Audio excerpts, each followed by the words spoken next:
안녕하세요. 칠기준날입니다. 인간은 경험을 통해 자신의 철학을 만들어 나갑니다. 나이가 들며 삶의 중심을 잡을 수 있는 이유는 자신만의 원칙과 철학이 있기 때문입니다. 지금 우리의 인생이 흔들리고 있다면 그것은 철학의 부재 때문일 가능성이 큽니다. 삶에 대한 명확한 기준이 없으면 타인을 위해 살게 되는 불상사가 생깁니다. 그러므로 철학은 우리의 인생의 필수 덕목이라 할 수 있습니다. 오늘 소개할 책은 왜 당신은 다른 사람을 위해 살고 있는가? 입니다. 이 책은 과거부터 현재까지 동서양에 존재하는 위인 54명의 철학이 담겨 있습니다. 가장 유명한 니체, 쇼펜하우어뿐만 아니라 헤르만 헤세, 태계 이양, 임마누엘 칸트, 장영실 등 세상의 업적을 남긴 인물의 철학을 통해 우리는 다양한 교훈을 얻을 수 있습니다. 30일로 구성된 이 책은 매일 아침 저녁으로 한 편씩 읽을 수 있게 구성되어 있는데요. 어려운 철학과 두꺼운 책이 부담스러운 현대인들에게 새로운 독서 경험을 선사할 것입니다. 자, 그럼 지금부터 잠시 책 속으로 들어가 보겠습니다. 오늘도 책 읽기 좋은 날과 함께 좋은 시간 보내세요. 구독, 좋아요, 사랑합니다.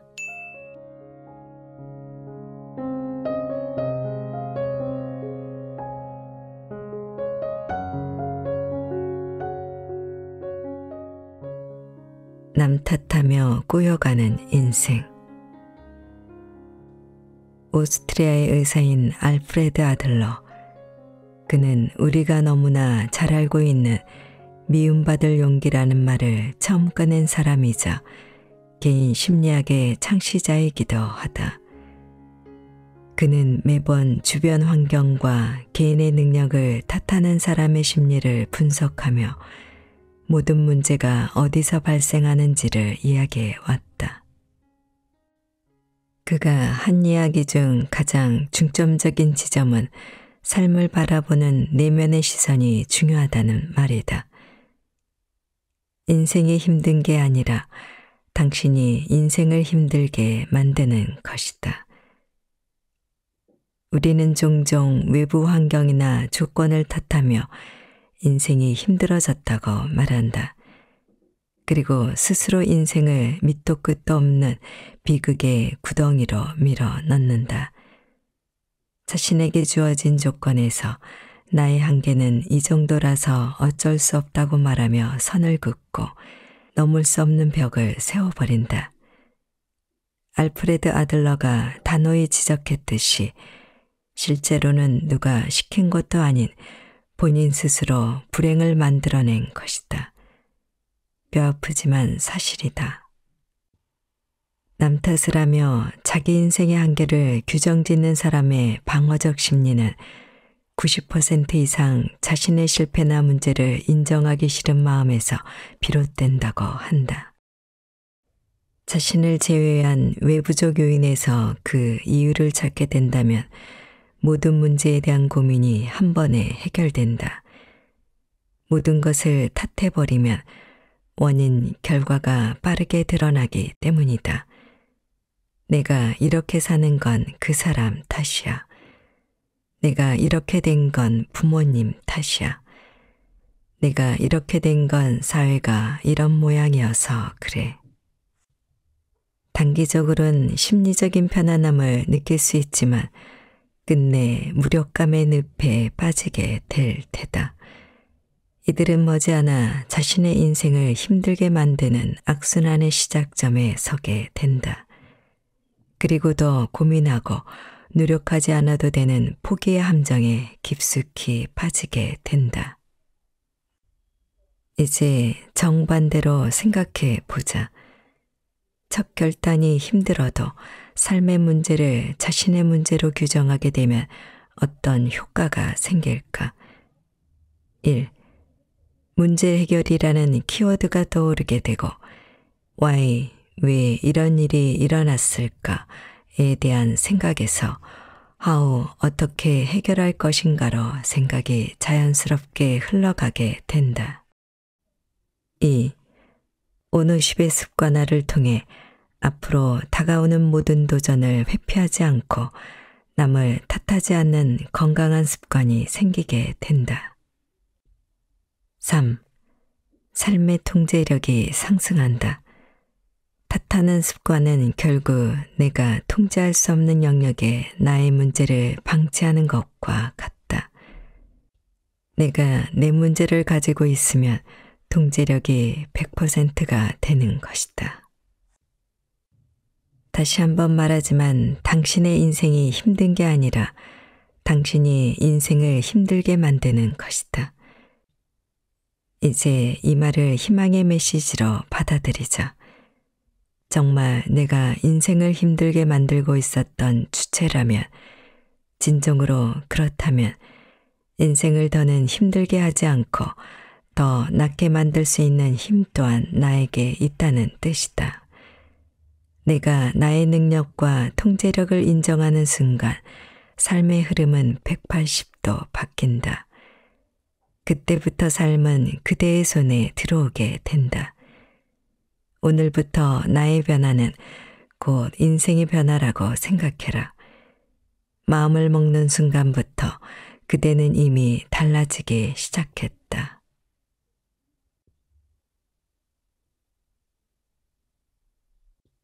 남에게 흔들리는 인생이 지긋지긋하다면, 어린 시절 위에 형이나 누나가 있던 사람이라면 음악 취향이나 좋아하는 영화 또는 수집품 등을 따라 좋아해 본 경험이 한 번쯤 있을 것이다.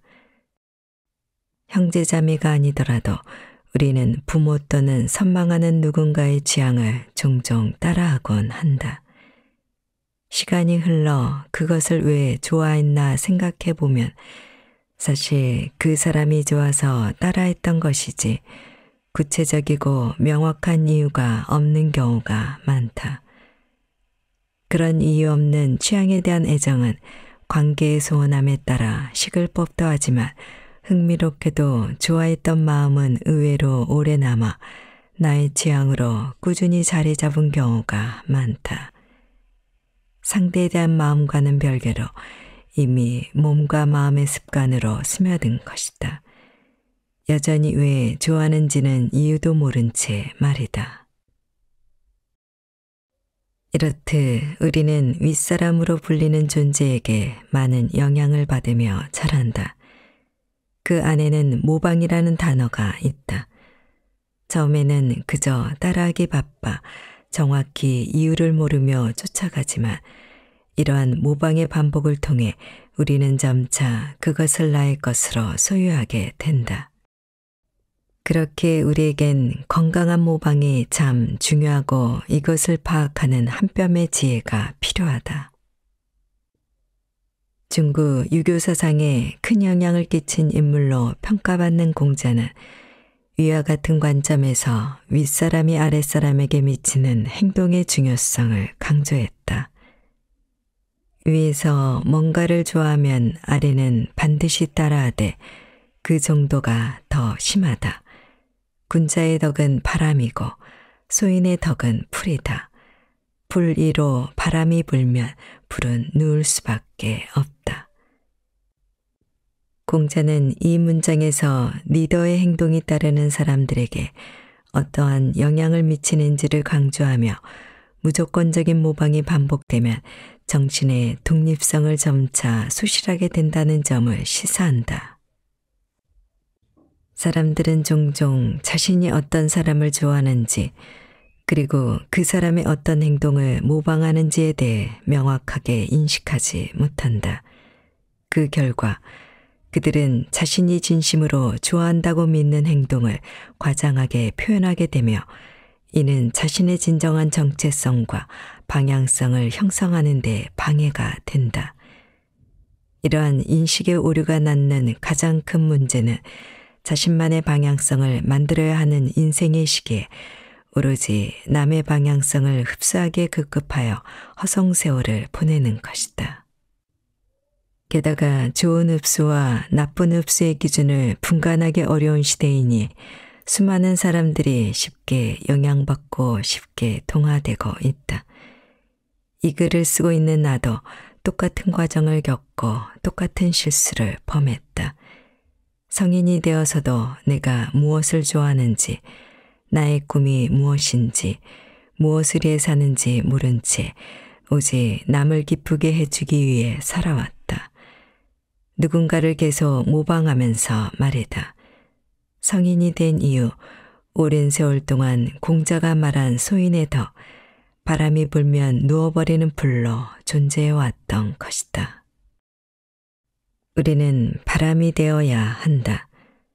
스스로 불어 나뭇잎을 가르며 지나가고 자유롭게 어디든 날아갈 수 있는 바람이어야 한다. 세상을 살아가면서 주고받는 미미한 영향력을 모두 경계할 필요는 없다. 하지만 내면에 깊게 박힌 원칙이 없다면 누군가에 의해 흔들리는 삶을 경계해야 한다. 내면이 단단하고 주체적인 사람들의 특징 10가지. 1. 자신의 가치와 신념의 굳건히 서 있다. 2. 내적 동기에 의해 행동한다. 3.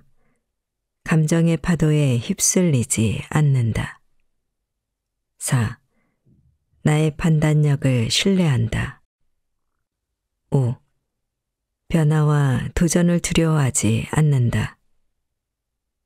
6. 실패를 성장의 기회로 삼는다. 7. 자기 자신과의 대화를 소중히 한다. 8. 타인의 평가에 좌우되지 않는다. 9. 삶의 목적과 방향성이 분명하다. 10. 감사와 겸손의 태도를 지닌다. 인생이라는 항해는 절대로 평화롭지 않다. 난파가 되지 않기 위해선 스스로 키를 잡고 움직일 줄 알아야 하니 당신에게 필요한 건 맑은 시야로 목적을 바라보고 거센 파도에 흔들리지 않으며 우직하게 나를 믿고 나아가는 태도다. 우리가 소유해야 하는 마음의 법 10가지. 무엇이 법인가? 마음이 법이다. 인간의 마음은 참으로 복잡하다.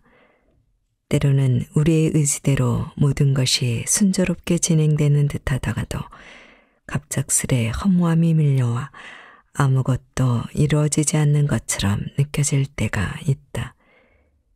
이 모든 것이 결국 우리의 마음가짐에서 비롯된다는 사실이 놀랍지 않은가? 만약 인간이 자신의 마음을 완전히 통제할 수 있다면 삶은 이토록 복잡하거나 어렵지 않았을 것이다. 우리가 분명히 알 수 있는 것은 결국 모든 일은 마음먹기에 따라 결과를 바꿔낼 수 있다는 점이다.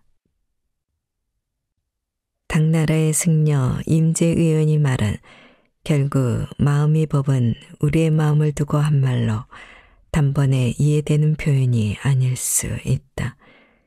그러나 가만히 이 말을 되새김질하다 보니 나는 이내 원효대사의 이야기를 떠올릴 수 있었다. 그는 유학길에 오르며 간밤에 마신 샘물이 해골바가지의 물이었다는 것을 알고 구토를 했다.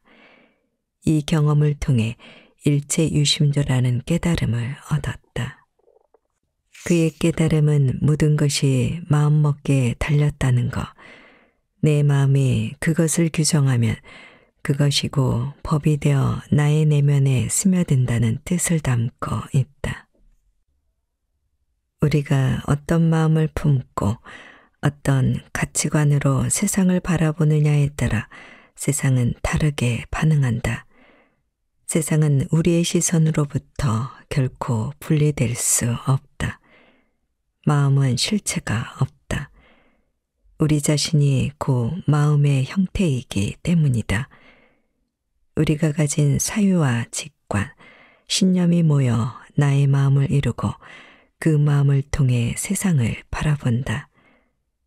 세상은 마치 무한한 자유와 알 수 없는 이치에 따라 움직이는 것처럼 보이지만 그것 역시 마음과의 상호작용을 통해 만들어진 결과다.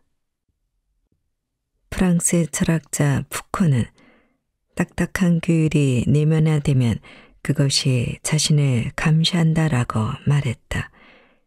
이는 스스로 만들어낸 마음의 규칙이 자신을 통제하고 억압한다는 것을 의미한다. 이런 사람은 그 누구의 말도 듣지 않는다. 어쩌면 세상의 진리를 탐구하는 것만큼 자신의 내면을 바로잡는 일도 중요한 걸지 모른다. 변화무쌍한 세상만큼이나 마음도 끊임없이 요동치기에 자신의 마음을 닦음으로써 일상을 건강하게 가꾸자. 당신의 마음에 선한 법이 들어서는 순간 세상을 바라보는 내면의 힘도 더욱 단단해질 것이다. 우리가 소유해야 하는 10가지 마음의 법. 1. 열린 마음가짐. 2. 긍정적인 태도. 3. 인내심. 4. 감사하는 마음. 5. 너그러운 마음. 6.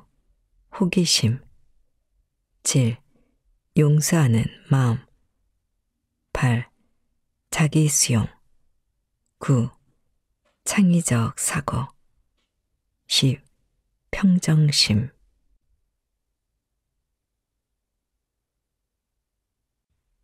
행복감을 빼앗아가는 상상력의 오류. 불안은 우리를 끊임없이 괴롭힌다. 어떻게든 불안감에서 벗어나가 보자고 많은 노력을 하는데 그중 가장 많이 하는 것이 바로 주변 사람들에게 조언을 구하는 것이다. 안타깝게도 자신에게 주어진 상황과 문제점을 정확히 판단하고 짚어줄 수 있는 사람은 흔치 않다. 그렇게 조언을 구하면 구할수록 머리는 더욱 복잡해지고 정리가 안 될 것이다. 이런 문제가 계속 생기는 이유는 스스로 문제를 창조하는 상상력이 과하기 때문이다. 박찬욱 감독의 영화 올드보이에선 상상력에 관한 재미난 대사가 나온다. 인간은 말이야 상상력이 있어서 비겁해지는 거래. 이 말처럼 불필요하고 과도한 상상력은 문제를 더욱 악화시키곤 한다. 사실 우리 앞에 닥칠 일들이 상상하는 것만큼 비극적이지 않을 것인데도 말이다. 이에 대해 하버드 대학의 심리학과 교수인 데니얼 길버트는 우리에게 너무 많은 조언과 부정적 상상을 경계해야 한다고 말했다. 우리가 행복해지기 어려운 이유는 근거 없이 만연한 조언과 상상력의 오류 때문이다. 불안을 매번 현명하게 해결하는 건 불가능한 일이다. 인간은 불안할수록 갖은 생각과 조언을 무작정 머릿속에 쑤셔 넣으며 일시적 안도감을 느끼고 싶어하기 때문이다. 일종의 도파민 중독과 유사한 이 행동은 결과적으로 고통스러운 결과를 만든다. 차분히 생각해보면 사람들은 절대 일어나지 않을 사건을 상상 속에서 증폭시키고 어떻게든 합리적인 이유를 만들어 비이성적인 판단을 종용하고 있다. 이 못난 습관을 어떻게 이겨낼 수 있을까? 불안을 극복하는 것만이 가장 현명한 방법일까? 우리는 그 답을 찾기 위해 단순하게 생각할 필요가 있다. 우리가 언제 행복감을 느끼고 언제 불행감을 느끼는지를 살펴보면 해답으로 향한 출입문을 발견할 수 있는데 예를 들면 이렇다. 게임을 하거나 영화를 보며 시간 가는 줄 모를 때가 있을 것이다. 심지어 중요한 약속이나 숙제를 까먹으면서까지 하나에 집중했을 때가 있을 텐데 그것이 유익하든 유익하지 않든 우리는 순수한 행복을 느꼈을 것이다. 이처럼 한 가지에 대한 몰입은 지독한 현실을 탈출할 수 있는 비상구 역할을 해준다. 그렇다면 불행은 어떨까? 내일 월세를 내야 하는데 돈이 한 푼도 없다. 내일 내지 않으면 분명 집주인이 방을 빼라고 할 텐데 아무리 방법을 찾아도 해결책이 나오지 않는다. 가족에게 전화를 걸어서 빌려달라고 할까? 아니면 지금 당장 일일 알바를 갈까? 대출을 받을까? 고작 한 가지 고민임에도 너무 다양한 경우의 수가 머리를 복잡하게 만든다. 여기서 우리는 무엇을 선택해도 최악의 선택이 되는 경우에 놓이며 이를 딜레마라고 한다. 즉, 불행의 불안함을 느끼는 상태인 것이다. 이런 딜레마 속에서 아무런 행동도 취하지 않은 채 도망치는 선택을 하는 사람이 있다. 무엇이라도 했다면 달라질지도 몰랐던 내일이 결국 회피라는 파국으로 치달은 것이다. 이 두 가지 예시를 보아 불안을 이겨낼 수 있는 가장 빠르고 효과적인 처방은 바로 선택과 집중이다. 한 가지를 선택해 집중하고 오히려 단순하고 명료한 선택을 하는 것이다. 많은 조언이 상상을 만들어내고 상상은 많은 경우의 수를 만들어 인간의 행동력과 이성적 판단력을 마비시킨다. 실로 자기 파괴적인 행동이 아닐 수 없다. 어디로 가야 할지 모를 땐 그저 옳은 길을 가면 되는 것임에도 단순하지 않고 명료하지 않은 선택이 혼란과 마비를 불러오게 되는 것이다. 근거 없이 만연한 조언과 상상력에 오르는 우리의 행복을 앗아간다. 옳은 것을 알면 심플한 선택을 해라. 이성적 판단으로 삶의 문제를 해결하는 습관을 개발하며 스스로에게 질문하고 더 나은 판단에 집중하면 당신은 불안을 씹어먹을 수 있다. 나에게로 가는 길을 발견하는 방법. 난 오직 진정 내 안에서 솟아나는 번뜩임을 따라 살려 했다. 왜 그것이 그토록 힘들었을까? 데미안은 자아를 찾으려 투쟁하는 소년 싱클레어가 나를 찾기 위해 고군분투하는 아름다운 성장 소설이다. 지금 이 순간에도 많은 사람들이 내적 성장을 거듭한 끝에 얻은 결과물이 어른이라고 말하고 있다. 외적 성장보다 내적 성장이야말로 진정한 의미의 성장이라는 거다. 개개인을 가장 빛나게 하는 것은 바로 이 내면의 번뜩임을 찾는 것인데 어느 순간부터 우리는 자아성찰이라는 말을 완전히 잊어버리고 말았다. 어쩌다 이렇게 된 것일까? 잃어버린 자아를 다시 되찾을 수 있는 것일까? 요즘은 자기 자신이 아닌 누군가가 좋아할 법한 화려한 명품과 비싼 차, 좋은 집, 고급 음식들이 곧 자신을 대변한다는 생각이 만연해 있다. 그것을 보고 있노라면 내 뜻대로 살아가는 나의 삶이 진짜 삶이 아닌 것처럼 보잘것없이 느껴지기도 한다. 현실이 시궁창 같고 누구나 누리는 일상을 나만 못 누리는 것처럼 느껴지기 때문이다. 이런 마음의 가장 큰 중심엔 타인의 시선에 맞게 살아가려는 태도가 있다. 여기서 문제는 그게 과연 나의 행복일까란 것이다. 그들은 그런 삶을 선택적으로 결정한 것일까? 헤르만 헤세는 싱클레어 입을 빌어 다음과 같은 말을 전한다. 인간에게는 오직 하나의 진실된 소명이 있다. 그것은 바로 자기 자신에게 가는 길을 찾는 것이다. 싱클레어가 강조하는 인생의 가장 중요한 소명은 바로 나에게 도달하는 것이다.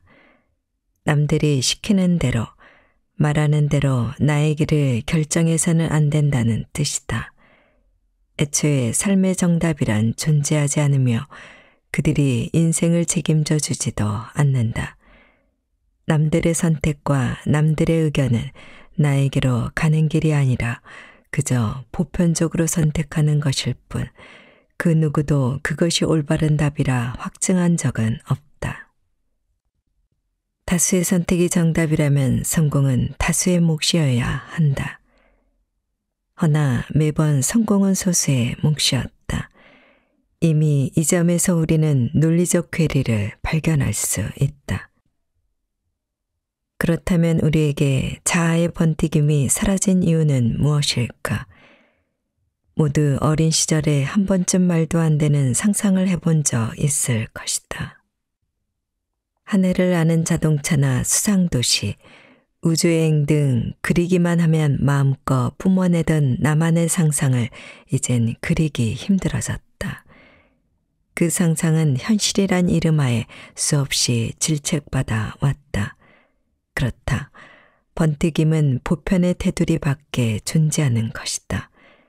그리고 그것을 끝까지 믿고 유지하던 사람은 그 테두리 밖에 있던 번뜩임을 중심으로 이끌어오고 이를 잃은 사람은 누군가가 만들어낸 번뜩임을 쫓을 뿐이다.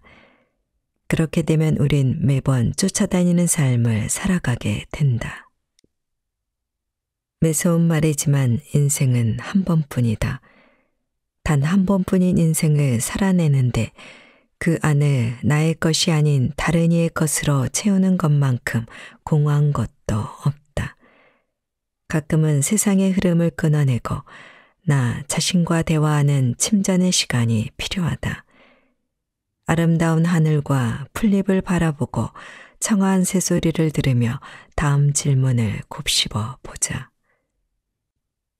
먼 훗날 죽음을 앞둔 내가 후회 없이 잘 살았다고 말하기 위해서는 지금의 나는 무엇을 해야 할까?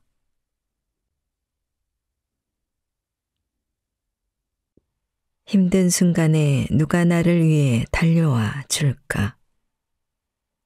공동의 기억, 함께 겪은 시련, 다툼과 화해, 너그러운 감정의 보물과 견줄 수 있는 것은 아무것도 없습니다.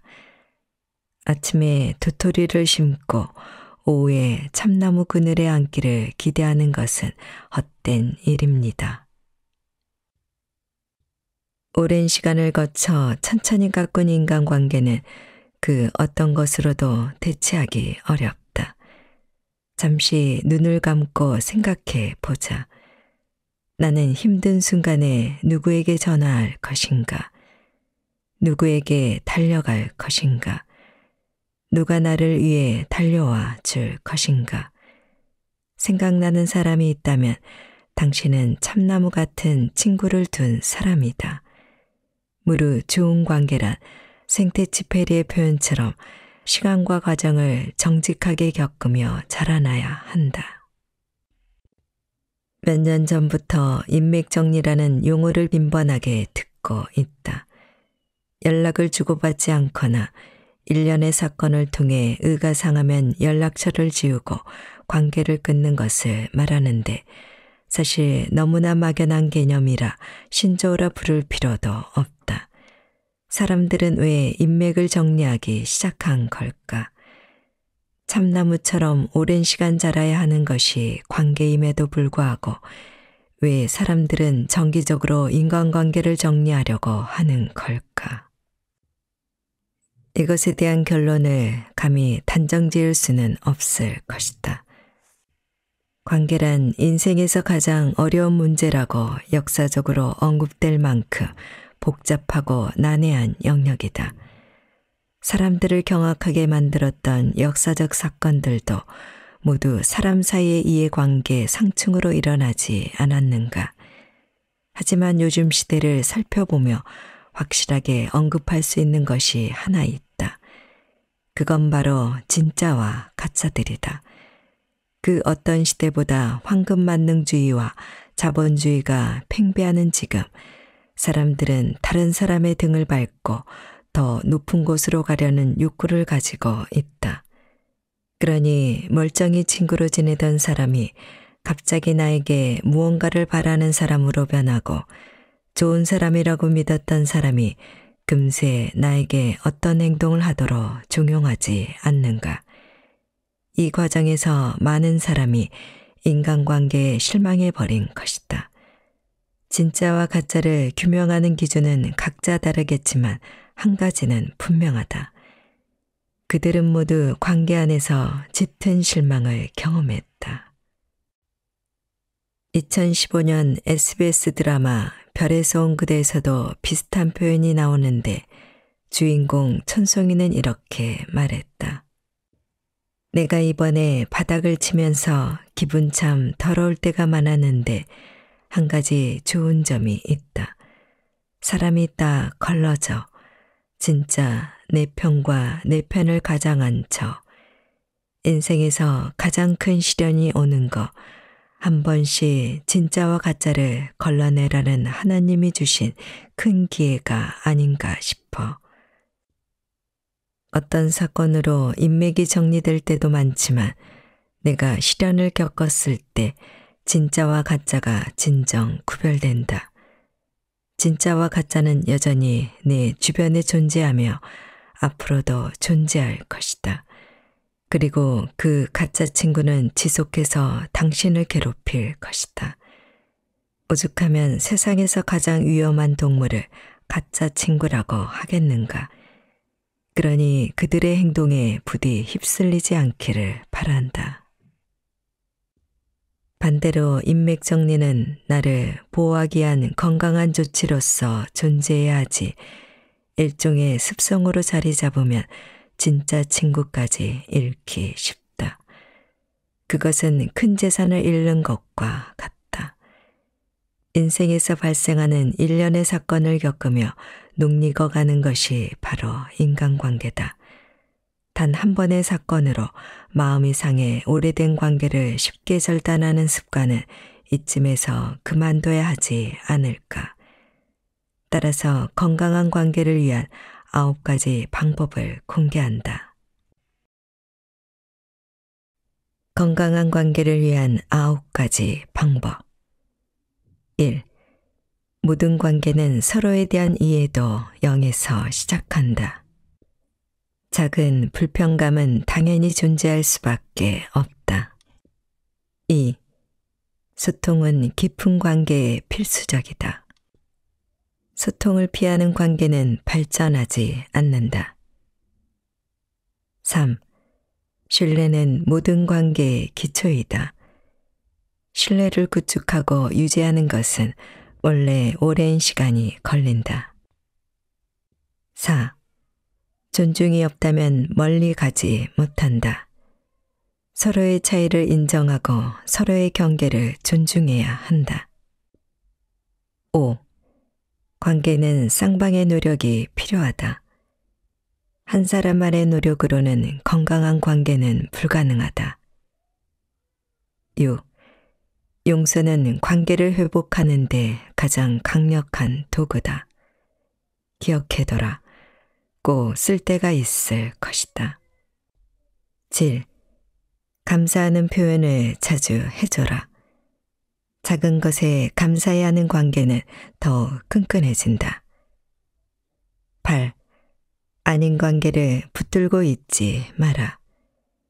잘라내야 하는 썩은 가지는 빨리 잘라내는 것이 답이다. 9. 진심을 담아라. 바라는 것 없이 관계 그 자체 안에서 오롯이 존재하라. 이 9가지 전제를 잘 기억해 두자. 당신이 건강한 인간관계를 맺을 수 있도록 돕는 튼튼한 기반이 되어줄 것이다. 그리 쉽지 않겠지만 인간관계에서 마음이 들썩일 땐 반드시 내게 옳은 결정을 내려라. 신뢰와 존중을 기반으로 결정을 내리면 된다. 인간은 모두 사회적 동물로 태어났고 서로 간의 소통을 통해 자신의 존재를 확립하며 삶의 가치를 확장시킨다. 당신의 삶도 마찬가지다. 나의 곁에 항상 존재한 사람이 있었기에 우리의 오늘이 있다. 만약 누군가가 떠오른다면 그에게 감사를 표현하자. 몇 마디 인사와 커피 한 잔이면 충분하다.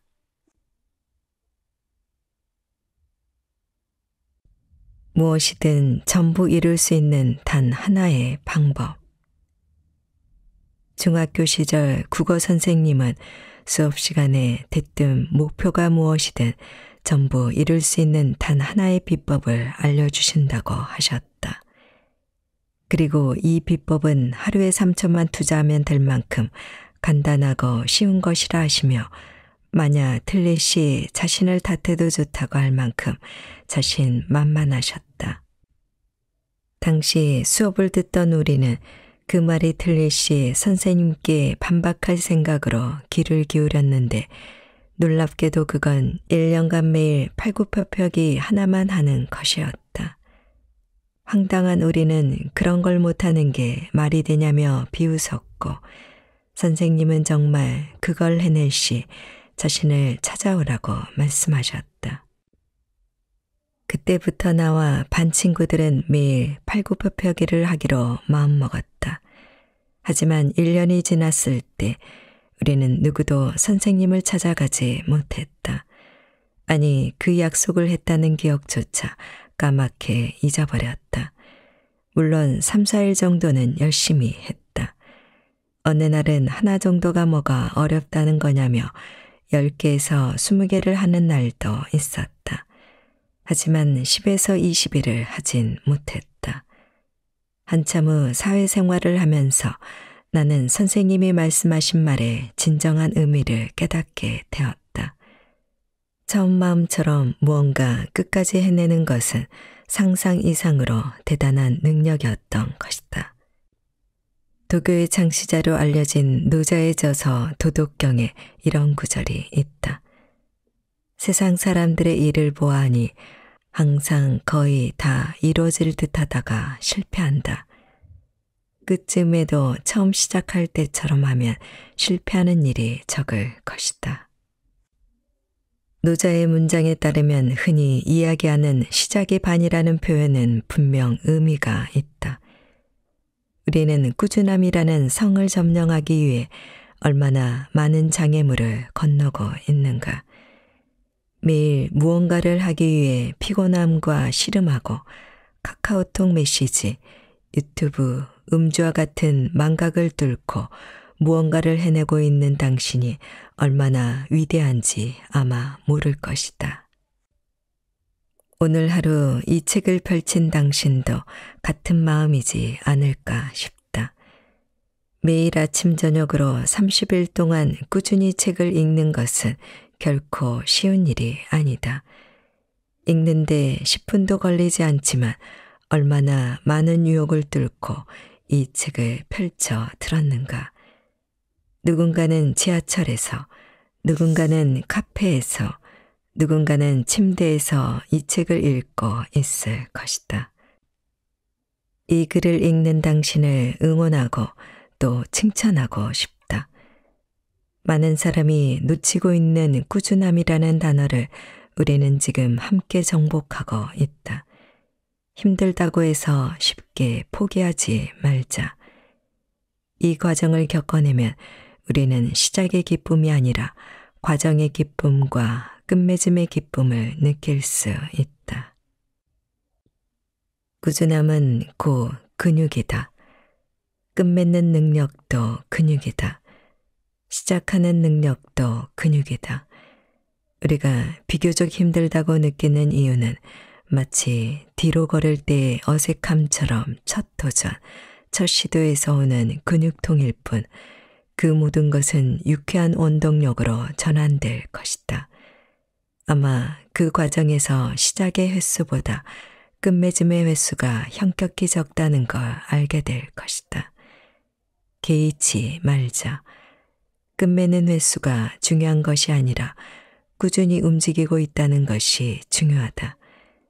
끝맺음의 기술 앞에서 요령이나 지름길은 없으며 오직 끝까지 걸어가야 하는 것만이 답이다. 우린 앞으로 어려운 도전을 시작하고 넘어지며 성취하게 될 것이다.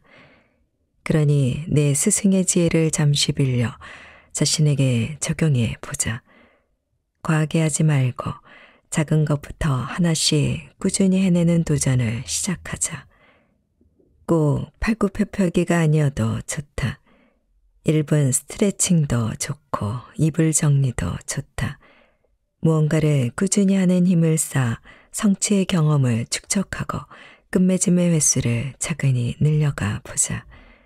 그렇게 전진하다 보면 노자의 말이 천천히 내 안에 녹아들기 시작할 것이다. 당신의 녹론을 위한 시작의 기술 10계명을 소개한다. 시작의 기술 10계명 1.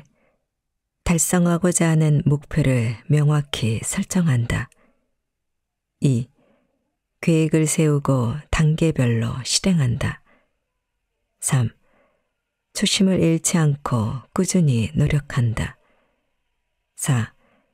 유연성을 가지고 변화에 대응한다. 5. 실패를 두려워하지 않고 배움의 기회로 삼는다. 6. 집중력을 유지하며 주의를 분산시키지 않는다. 7. 작은 성공을 축하하며 동기를 부여한다. 8.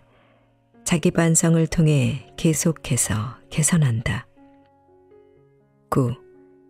인내심을 가지고 결과를 서두르지 않는다. 10. 끝까지 포기하지 않는 나를 자랑스럽게 여긴다.